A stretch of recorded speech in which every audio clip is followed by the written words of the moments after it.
Welcome to my YouTube channel Medicos the study of life. आज मैं एक new topic के साथ आई हूँ आपके सामने। आज का हमारा टॉपिक है 5 किंगडम क्लासिफिकेशन।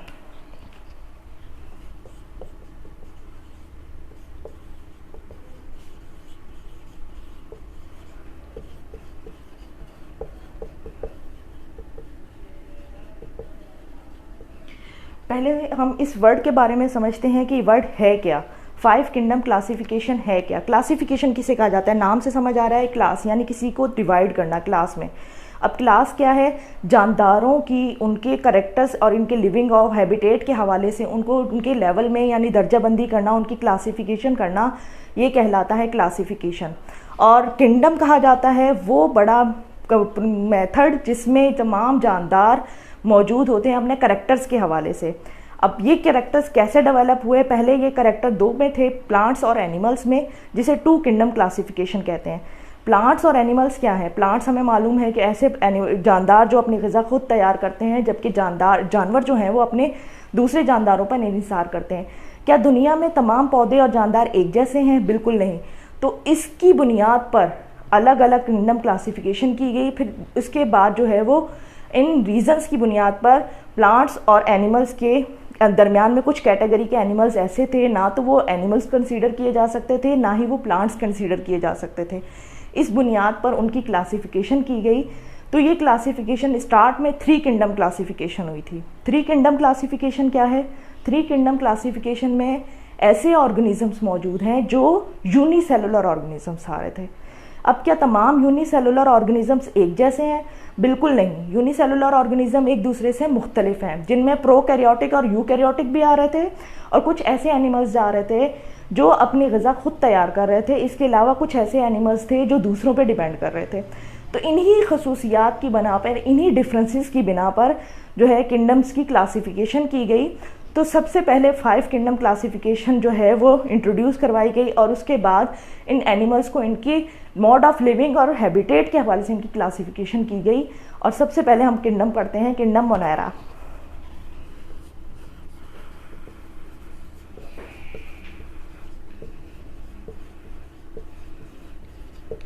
किंगडम मोनेरा क्या है? किंगडम मोनेरा ऐसे ऑर्गेनिज्म या ऐसा जो है जानदार है जो यूकैरियोटिक है या प्रोकैरियोटिक है, जिसमें प्रॉपर न्यूक्लियस मौजूद नहीं होता है। अगर मैं इसकी डायग्राम बताती हूँ,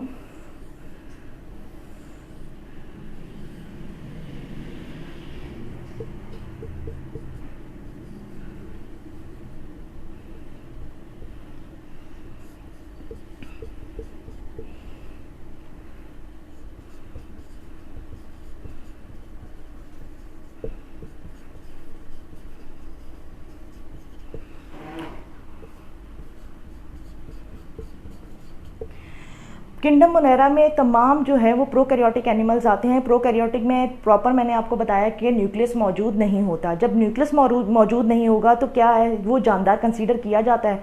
बिल्कुल कंसीडर किया जाता है, क्योंकि उसमें उसके अंदर डीएनए मटेरियल मौजूद होता है जो प्रोटीन का बना हुआ होता है।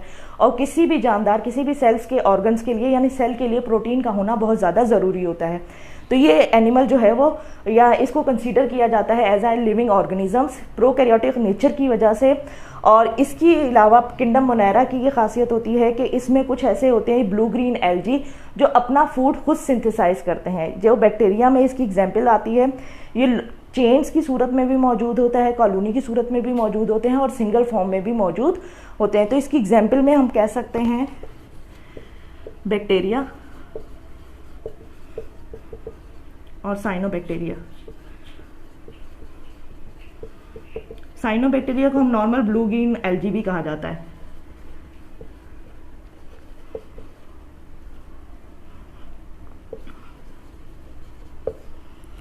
दूसरा हमारा किंगडम है किंगडम प्रोटिस्टा।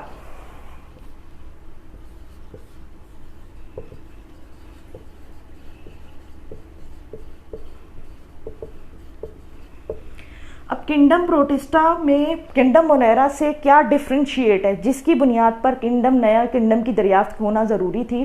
किंगडम प्रोटिस्टा जो है वो किंगडम मोनेरा से इस लिहाज से मुख्तलिफ है कि ये प्रोकैरियोटिक है, जबकि किंगडम प्रोटिस्टा जो है वो यूकैरियोटिक है। यूकैरियोटिक होने के साथ साथ ये यूनिसेलुलर ऑर्गेनिज्म है।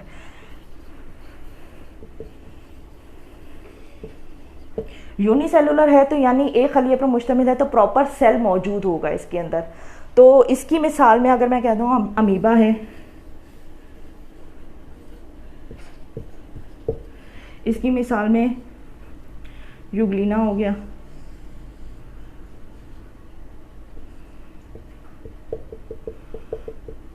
इसके अलावा इसमें क्लेमेडोमोनास मौजूद होते हैं, यानी ये इसमें प्रोटोजोन्स भी आते हैं। इसमें जो है यूग्लिना, अब अगर हम इसमें बात करते हैं इनकी एनिमल्स लाइफ खसूसियात की, तो यूग्लिना ऐसा जानदार है जो पौधों और जानवरों दोनों में कंसीडर किया जाता है। यूग्लिना को क्यों पौधों में कंसीडर किया जाता है? क्योंकि इसमें जो है इस क्लोरोफिल मौजूद होता है, जिसकी वजह से ये अपना फूड खुद सिंथेसाइज करता है। जबकि अमीबा जो है इसमें क्लोरोप्लास्ट या क्लोरोफिल मौजूद नहीं होता, ये अपना फूड खुद सिंथेसाइज नहीं करता।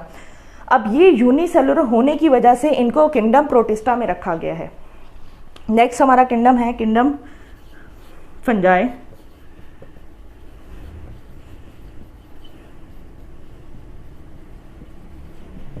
किंगडम फंजाई, फंजाई में क्या, फंजाई की क्या है? फंजाई को जो है कंसीडर किया जाता है एज अ हीटरोट्रॉफ्स, और ये अपनी ग़िज़ा एब्जॉर्प्शन की मदद से जज्ब करके अपनी ग़िज़ा हासिल करता है। ये डीकम्पोजर्स में कंसीडर किया जाता है, इसका काम जो है वो चीज़ों को डीकम्पोज करना। क्या तमाम के तमाम फंजाई डीकम्पोजर्स हैं? बिल्कुल नहीं। इनमें से कुछ ऐसे फंजाई हैं या फंगस हैं जिनको as a food, as a nutrition भी लिया जाता है, जिसमें मशरूम्स हो गए, जिसको हम खुम्बी कहते हैं, तो ये एज अ फूड न्यूट्रिशन के तौर पर भी इस्तेमाल किया जाता है। क्या तमाम फंगस जो हैं वो हमारे लिए हार्मफुल हैं? नहीं, कुछ फंगस ऐसे हैं जो हमारे लिए यूज़फुल भी हैं, जिनको हम लेदर को साफ़ करने के लिए, चमड़े को साफ़ करने के लिए इस्तेमाल करते हैं। इसके अलावा ग़िज़ा के तौर पर, अद्वियात के तौर पर पेंसिलिन जो है वो हमारे पास जो है वो दरियाफ़्त की गई है।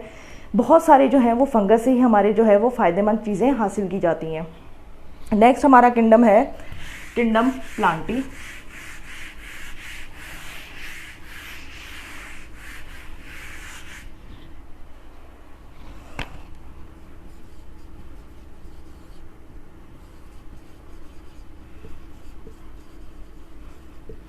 किंगडम प्लांटी, नाम से मालूम है किंगडम प्लांटी यानी प्लांट से रिलेटेड है। इसमें तमाम जानदार जो हैं वो यानी तमाम जो पौधे मौजूद हैं वो किंगडम प्लांटी में आते हैं। इसमें ब्रायोफाइट्स, ट्रैकोफाइट्स आते हैं, और किंगडम प्लांटी में ऐसे पौधे या ऐसे जानदार मौजूद होते हैं जो अपनी ग़िज़ा खुद तैयार करते हैं, ये ऑटोट्रॉफ्स कहलाते हैं। और इनमें सबसे ज़्यादा ये कि सेल वॉल मौजूद होती है, क्लोरोफिल मौजूद होता है, जिसकी वजह से ये अपने फूड्स खुद सिंथेसाइज करते हैं, जिसमें जो है हम कह सकते हैं ब्रायोफाइट्स,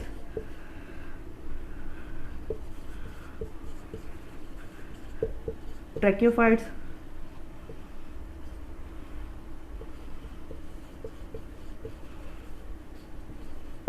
ब्रायोफाइट, ट्रैकियोफाइट्स हो गया।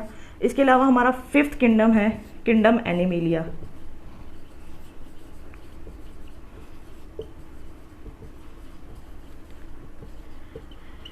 किंगडम एनिमिलिया क्या है? किंगडम एनिमिलिया ऐसे तमाम जानदार जो जानवरों में शामिल किए जाते हैं, यानी ये ऐसे जानदार अपने जानवरों से यानी दूसरे जानदारों से ग़िज़ा हासिल करते हैं, एज अ न्यूट्रिशन वहाँ पर से हासिल करते हैं।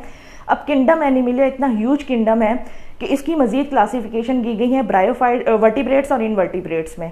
किंगडम एनिमिलिया जो है बहुत बड़ा किंगडम कंसीडर किया जाता है, जिनमें वर्टिब्रेट्स और इनवर्टिब्रेट्स आते हैं। इनवर्टिब्रेट्स मज़ीद नीचे 9 फाइलम्स हैं, उनमें कंसीडर डिवाइड किए गए हैं, और जबकि वर्टिब्रेट्स में जो है वो 5 क्लासेस की गई हैं। पाइसिस है, वर्टिब्रेट्स, रेप्टाइल्स हैं, एम्फीबियंस हैं, पाइसिस हैं और मैमल्स हैं। और जबकि फाइलम्स में phylum Protozoa, Porifera, Coelenterata, Cnidaria, Animalia, Platyhelminthes, ये तमाम फाइलम्स जो हैं वो इसमें कंसीडर किए जाते हैं। एनिमल्स जो हैं वो टोटली मल्टी सेलुलर ऑर्गेनिजम्स होते हैं, ये अपने जानदार से ग़िज़ा हासिल करते हैं दूसरों जानदारों से, यानी ऑटोट्रॉफ नहीं बल्कि ये हीटरोट्रॉफ्स एनिमल्स हैं। अगर हम किंगडम 5 किंगडम को समराइज़ करते हैं तो सबसे पहले हमारे पास किंगडम आता है, किंगडम में आता है हमारे पास मोनेरा,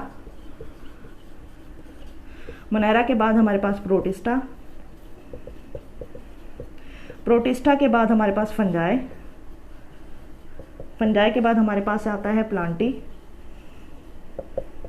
प्लांटी के बाद आता है हमारे पास एनिमिलिया।